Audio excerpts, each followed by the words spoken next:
사랑과 자비의 아버지 하나님, 오늘도 이 거룩한 창조의 기념일인 안식일을 맞이하여 저희들을 하나님 앞에 불러주시고 함께 모여 그 거룩한 이름에 합당한 경배와 찬양을 돌릴 수 있도록 불러주셨으니 감사합니다. 우리의 찬양과 우리의 헌신을 주님께서 받아주시고 이 안식일 우리의 몸과 마음이 하늘을 향하는 거룩한 시간 될 수 있도록 축복해 주시옵소서. 예수님 이름으로 기도드리옵나이다. 아멘. 교동문 790장 재림. 그러므로 깨어 있으라.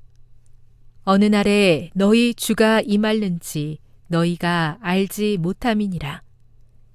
너희도 아는 바니 만일 집주인이 도둑이 어느 시각에 올 줄을 알았더라면 깨어 있어 그 집을 뚫지 못하게 하였으리라. 이러므로 너희도 준비하고 있으라. 생각하지 않은 때에 인자가 오리라. 충성되고 지혜 있는 종이 되어 주인에게 그 집 사람들을 맡아 때를 따라 양식을 나눠줄 자가 누구냐? 주인이 올 때에 그 종이 이렇게 하는 것을 보면 그 종이 복이 있으리로다.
원수들의 시험을 모두 이기게 하시고 나의 곁에 오신 주께 감사해.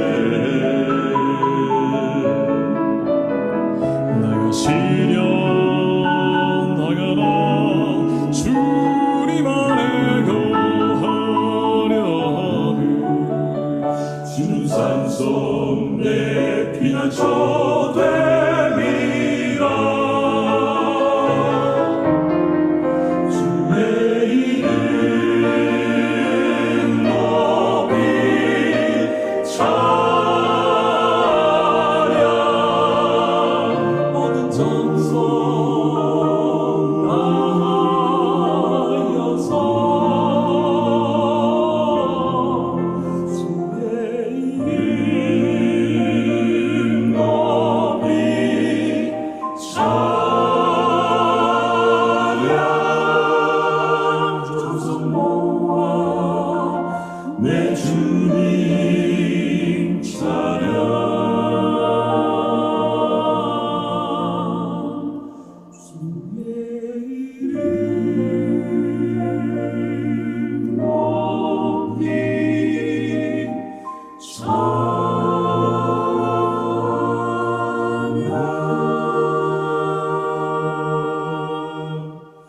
정성 모아 내 주님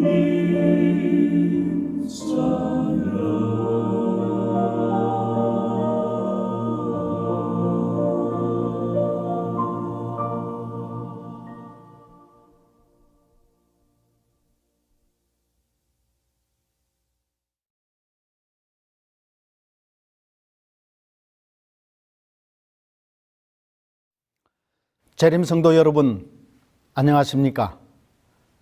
오늘 이 거룩한 안식일을 기억하여 지키며 우리의 소망 되신 예수님을 경배하고 찬양하기 위해 주님 앞에 모이신 성도님 한 분 한 분을 진심으로 환영합니다.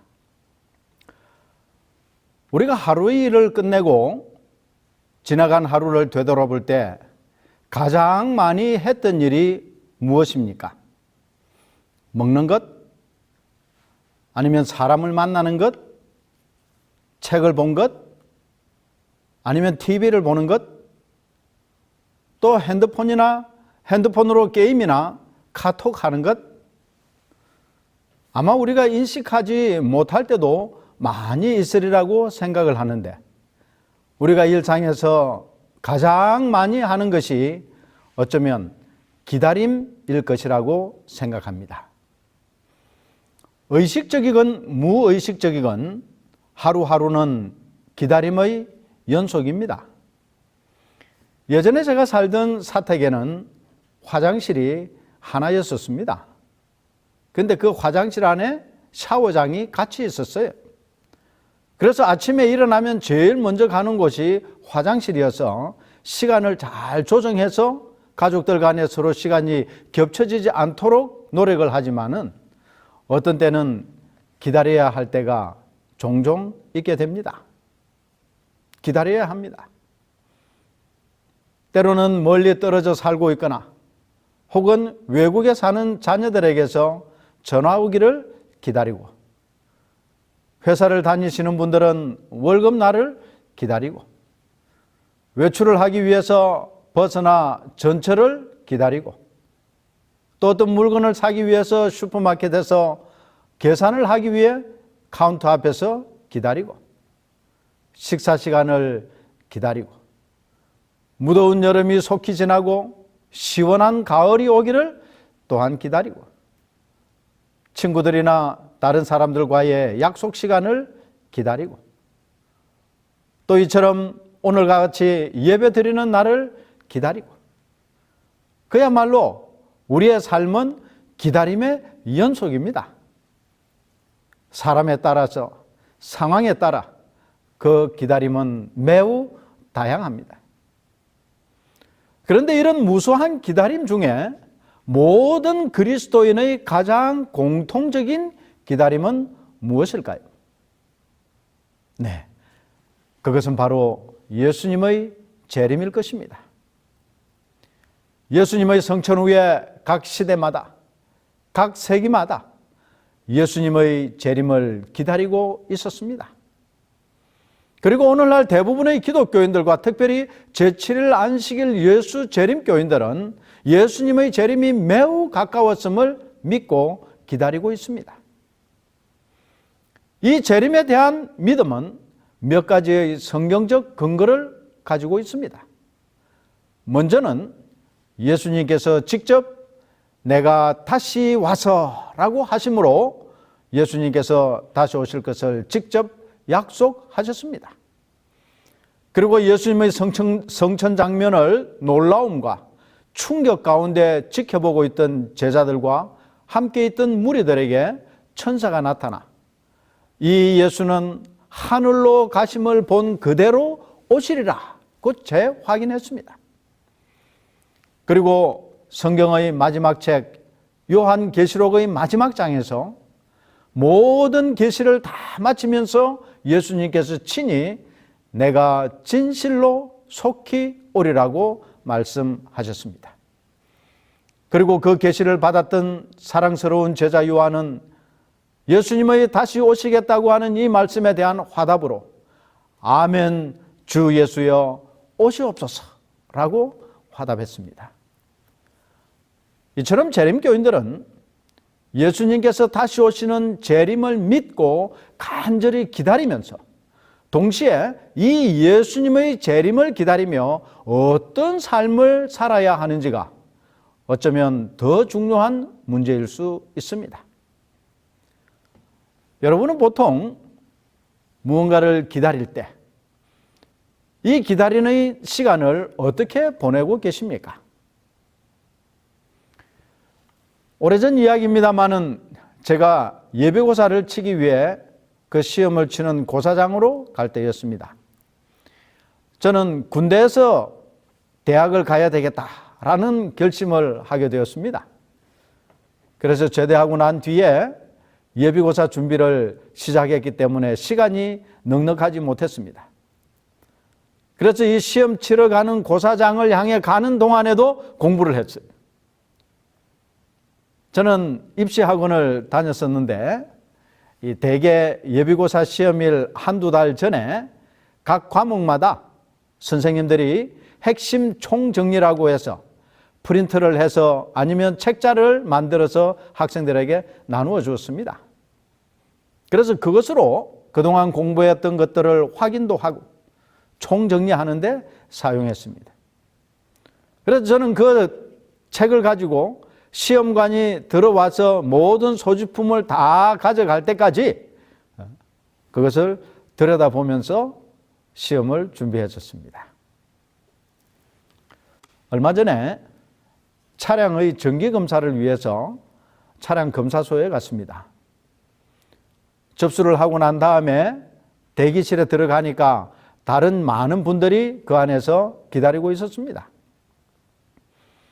이 차량 검사가 진행되는 동안 기다리고 있는 사람들이 무엇을 하나 하고 둘러보니 어떤 사람은 눈을 감고 잠을 자는 사람이 있고 또 전화를 하는 사람도 있고 또 휴대폰을 들고 뭔가를 열심히 보고 있는 사람도 있고 그리고 커피를 마시면서 노래를 듣고 있는 사람도 있고 또 거기에 있는 TV를 보는 사람도 있었습니다.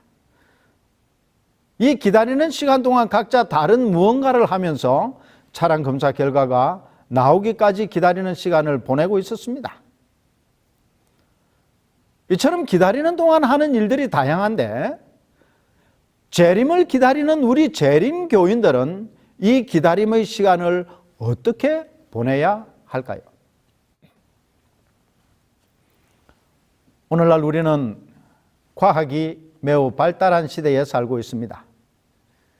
특별히 AI 산업 발달로 이전에 전혀 경험해 보지 못하고 예전에 공상과학 만화나 영화 속에서만 생각했던 일들이 현실로 나타나는 세상에 살고 있습니다. 몇 년 전에 지인 몇 분들과 함께 강원도의 시골 한적한 곳에 있는 식당에 간 일이 있었습니다. 테이블에 앉으니 종업원이 와서 주문을 받는 대신 그 테이블 위에 주문을 하는 모니터가 있었습니다.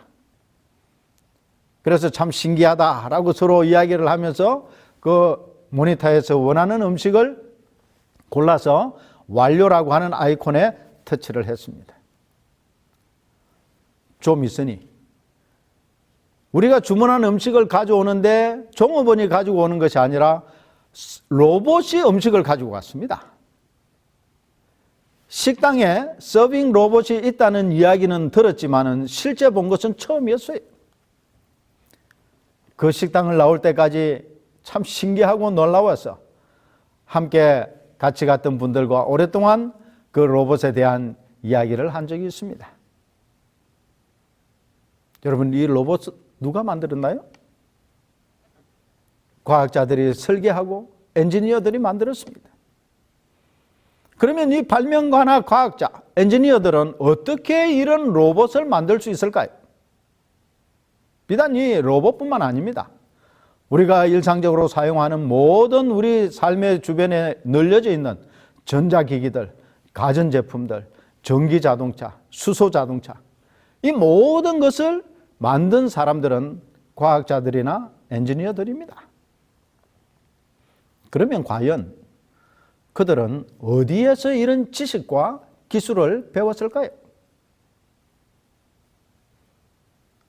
그것은 다름 아닌 책을 통해서입니다. 기본적인 지식과 개념, 그리고 그 원리들을 그들은 책에서 배웁니다. 그리고 그 원리와 개념을 활용해서 이런 편리한 기계들, 그리고 심지어 가장 정교하고 완벽해야 하는 우주 왕복선까지 만드는 것입니다. 모든 것의 기본이 되는 수학, 화학, 물리, 이러한 지식들을 책에서 배우는 것입니다.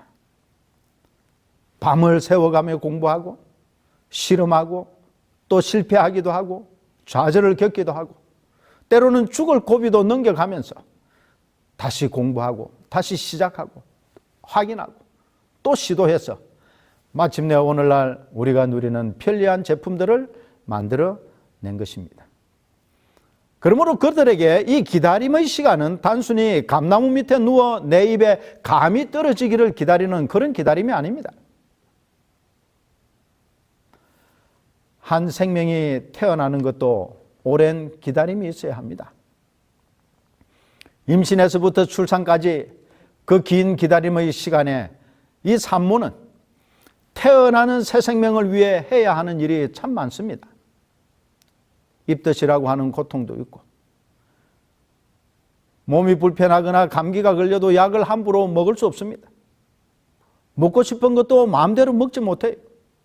심지어 마음의 생각까지도 조심해야 합니다. 그래서 옛 어른들이 이야기하기를 마음에 미워하는 사람이 있으면 태어나는 아이가 미워하는 사람을 닮는다고 하지 않습니까? 곤충에 속하는 매미도 여름 한철을 노래하기 위해 애벌레로서 짧게는 3년, 길게는 17년까지 땅속에서 기다리며 준비하는 것입니다. 마가렛 미첼이라는 사람은 신문기자였습니다. 그런데 사고로 다리를 절게 되어 무려 10여 년을 병상에서 지내야 했습니다. 이 병상에서 10년 동안 있으면서 그녀는 소설을 썼습니다. 그리고 그 소설을 완성한 후에 책으로 출판하기 위해 무려 3년 동안 13개의 출판소를 찾아다녔지만 그녀의 소설을 책으로 내주겠다는 출판사는 없었습니다. 그런데 마침내 이 마지막 한 출판사가 그녀의 제의를 받아주어 출판을 했습니다. 그 책의 제목이 바람과 함께 사라지다입니다. 만약 이 그녀가 책이 출판되는 날을 기다리며 3년 동안이나 노력했는데 만약 실망해서 포기했다면 바람과 함께 사라지다는 이 땅에 태어나지도 못한 채 그야말로 사라져버리고 말았을 것입니다. 우리가 잘 아는 유명한 곡 천지창조를 작곡한 하이든은 800번이나 그 작품을 써본 후에야 비로소 오늘 우리가 듣고 감동을 받는 그 곡을 완성했습니다. 레오나르도 다빈치는 그의 걸작인 최후의 만찬을 8년 동안 무려 2000번의 스케치를 한 후에야 완성했습니다. 이들은 자신들의 목표와 꿈을 이루고 그 꿈을 완성하기를 기다리면서 불굴의 노력을 아끼지 않았습니다. 거듭된 실패에도 불구하고 좌절하지 않았습니다. 계속해서 노력해 마침내 꿈을 이루었고 그 목표를 이루었기 때문에 오늘날 그 존재가 위대하고 또 유익하고 그들의 이름이 기억되고 있는 것입니다.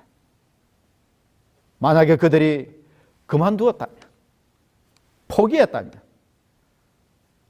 그들은 실패자일 뿐이요 아무도 기억하지 않을 것입니다. 재림을 기다리는 우리 재림 성도는 과연 이 예수님의 재림을 기다리는 이 기다림의 시간에 무엇을 하며 지내야 할까요? 여러 가지 많은 것이 있겠지만 가장 중요한 것, 그것은 바로 성경 연구입니다. 성경이 왜 우리에게 중요하고 그것을 공부해야 합니까? 그것은 성경이 우리 모든 그리스도인들의 교과서이기 때문입니다. 기본이에요. 원칙입니다. 진리예요. 과학자나 발명가들이 과학에 관해서, 물리학에 관해서, 수학에 관해서 기본적인 지식과 원리를 모르고는 아무것도 할 수 없어요. 마찬가지로 성경 말씀은 그리스도인 삶의 완성인 구원을 위해서 반드시 알아야 할 기본이기 때문에 우리는 성경을 연구해야 하는 것입니다. 이 성경은 하나님의 말씀이요 또한 진리, 그것도 불변의 진리입니다. 시대에 따라서, 지역에 따라서, 문화에 따라 변하는 가변적인 진리가 아니라 어느 시대나 어느 대륙이나 어느 민족이나 종족에게 동일하게 적용되는 불변의 진리인 것입니다. 마치 해가 동쪽에서 떠서 서쪽으로 지는 것 같이 어느 시대나 어느 지역에나 동일하게 그러한 일이 반복되듯이 하나님의 말씀은 불변의 진리로서 우리 앞에 존재하고 있는 것입니다. 그러므로 이 하나님의 말씀이요 진리인 성경을 공부하되 부지런히 공부하고 연구해야 하는 것입니다. 오늘 본문의 말씀을 읽어드리겠습니다. 복스러운 소망과 우리의 크신 하나님 구주 예수 그리스도의 영광이 나타나심을 기다리게 하셨으니 그가 우리를 대신하여 자신을 주심은 모든 불법에서 우리를 속량하시고 우리를 깨끗하게 하자 선한 일을 열심히 하는 자기 백성이 되게 하려 하심이라. 디도서 2장 13절 14절의 말씀입니다. 여러분, 우리에게 이 복스러운 소망, 즉 재림과 우리를 깨끗하게 해주실 분을 누가 가르쳐 줍니까? 모세가 다시 나타났어요? 아니면 엘리야가 다시 왔어요? 바울이 다시 살아나서 우리에게 가르쳐 줄까요? 아니면 천사들이 우리에게 와서 가르쳐 줄까요? 아닙니다. 이런 모든 것은 성경이 우리에게 그러한 진리를 가르쳐 주는 것입니다. 오직 성경이 우리에게 구원에 관해 필요한 진리를 가르쳐 주는 것입니다. 그러므로 엘렌 화이트는 재림을 기다리는 백성들이 해야 할 일 중에 가장 중요한 일에 대해 이렇게 강조했습니다. 우리가 해야 할 가장 중요한 일이 있다. 우리는 부지런히 성경을 연구해야 한다. 성경 연구는 우리에게 가장 중요하다.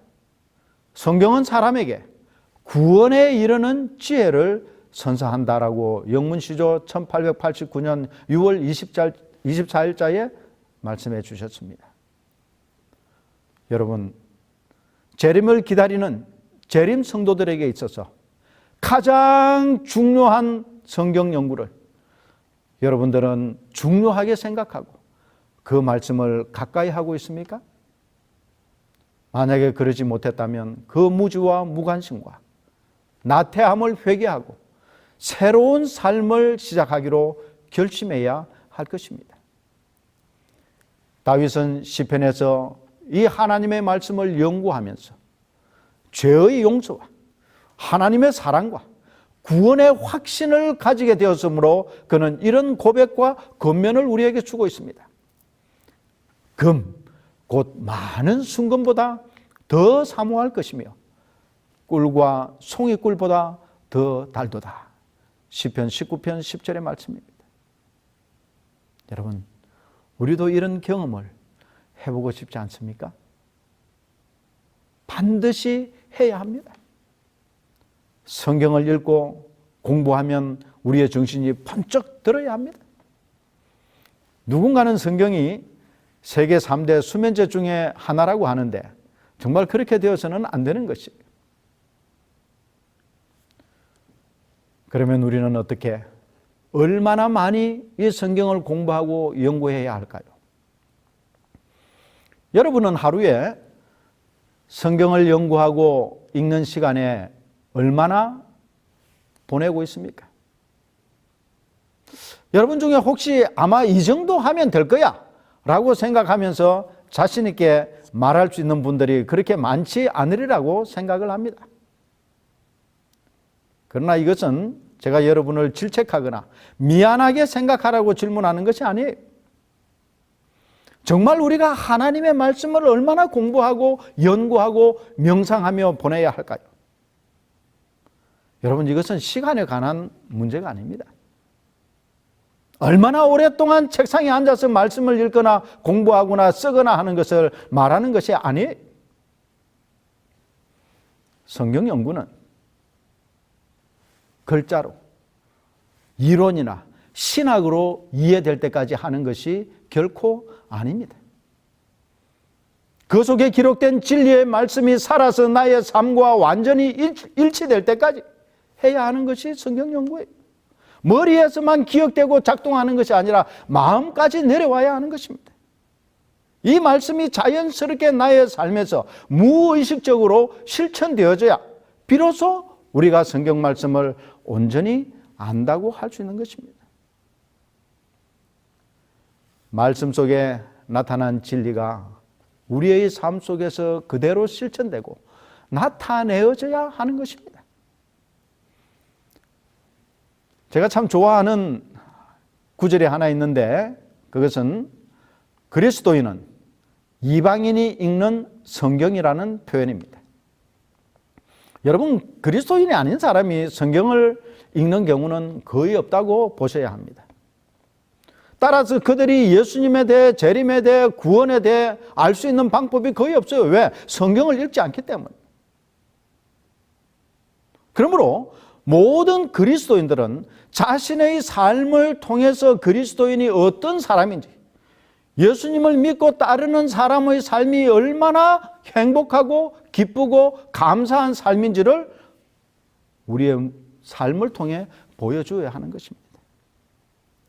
하나님을 알지 못하는 사람들이 그리스도인의 살아가는 모습을 보면서 비로소 관심을 가지게 되고 그리스도인들의 삶의 원칙과 기본과 진리를 알고 싶어 하는 마음이 생기게 해야 하는 것입니다. 우리 재림교회 대충의 성경연구소장으로 오랫동안 봉사하셨던 앙헬 로드리게스 박사는 이렇게 말씀했습니다. 사람들은 우리의 사는 방식, 즉 우리의 행동을 통해 먼저 우리를 알게 되고 그 다음에 우리가 가르치는 것으로 우리를 알게 된다.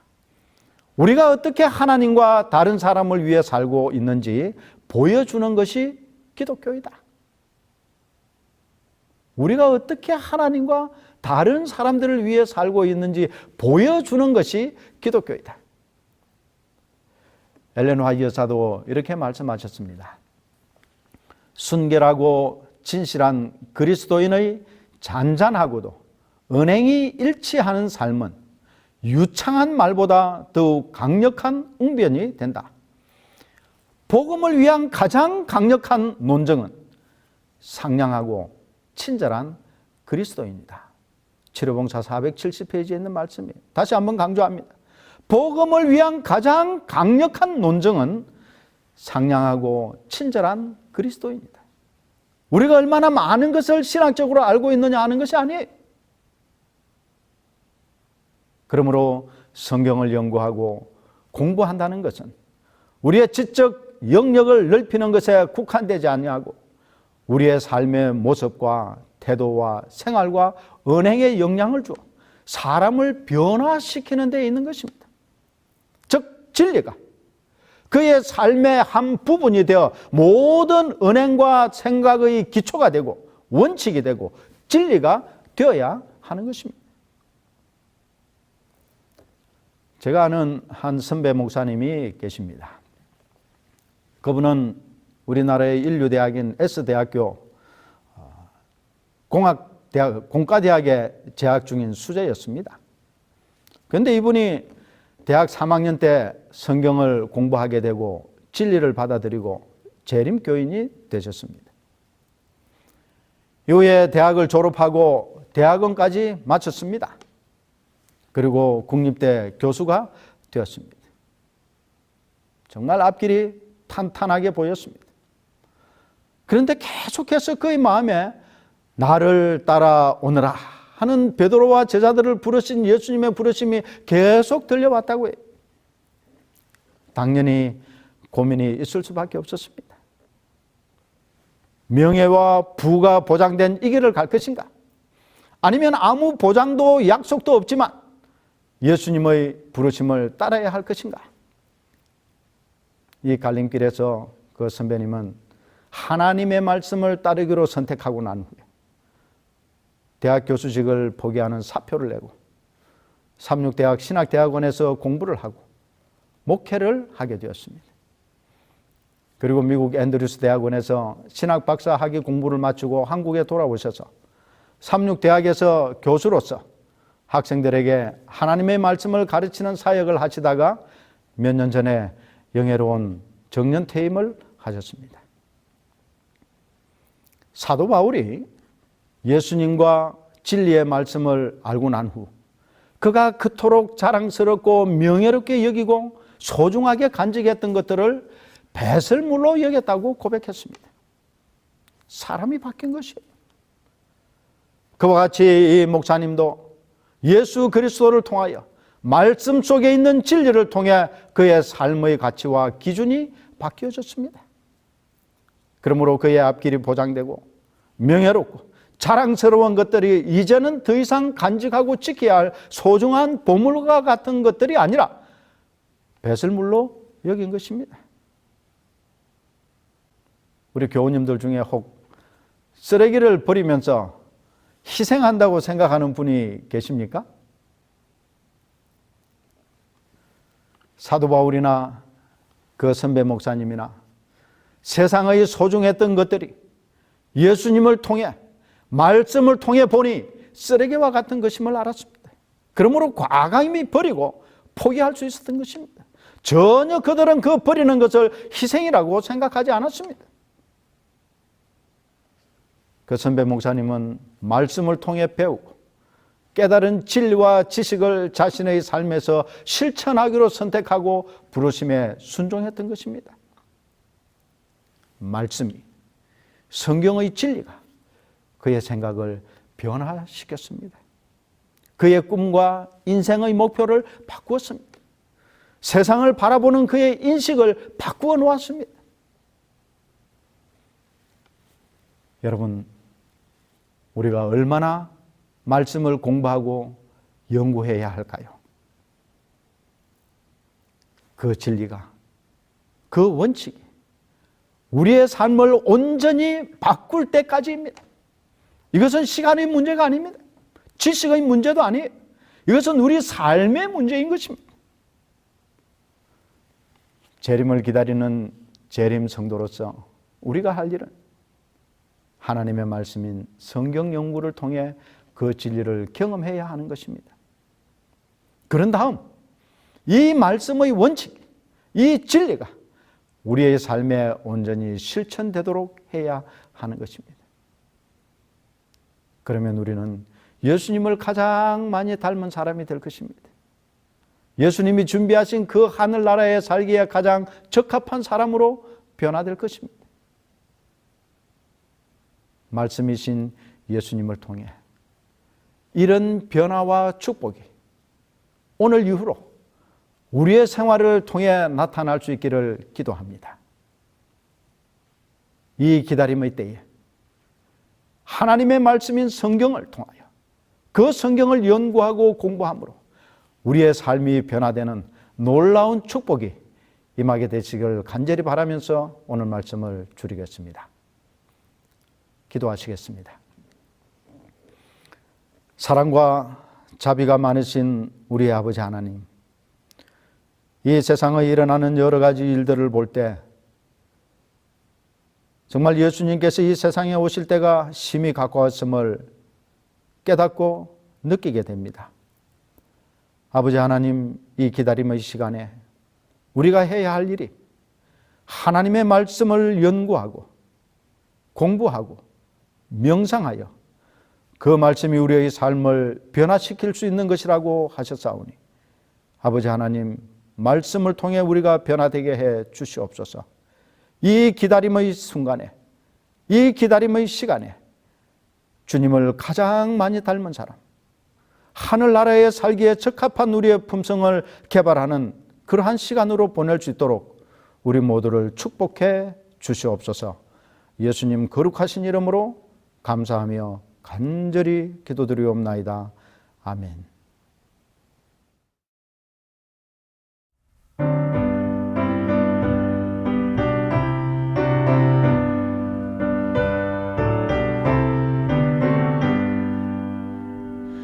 오 형제여 충실히 행하여라.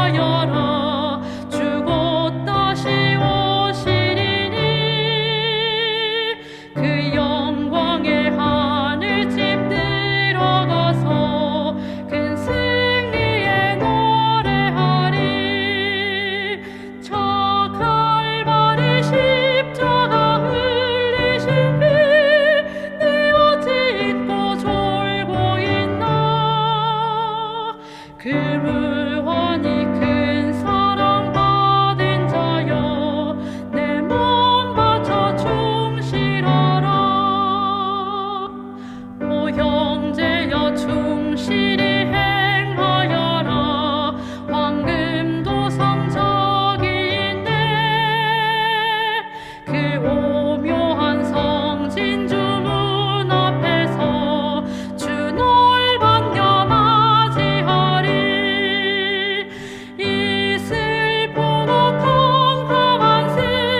저 영원한 기쁨의 나라에서 금면류관 받으리라.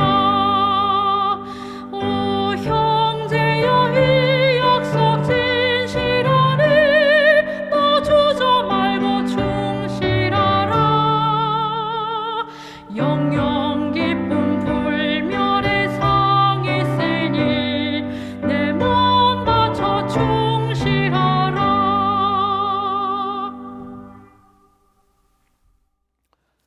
이제는 우리 아버지 하나님의 무한하신 사랑과 예수 그리스도의 극진하신 은혜와 성령의 교통하심이 말씀을 통해 삶이 변화되기를 원하고 말씀을 통하여 세상 사람들에게 보여주는 성경으로 살기로 결심한 우리 모든 성도들에게 우리 주님 오시는 그날까지 함께하여 주시옵기를 축원하옵나이다. 아멘.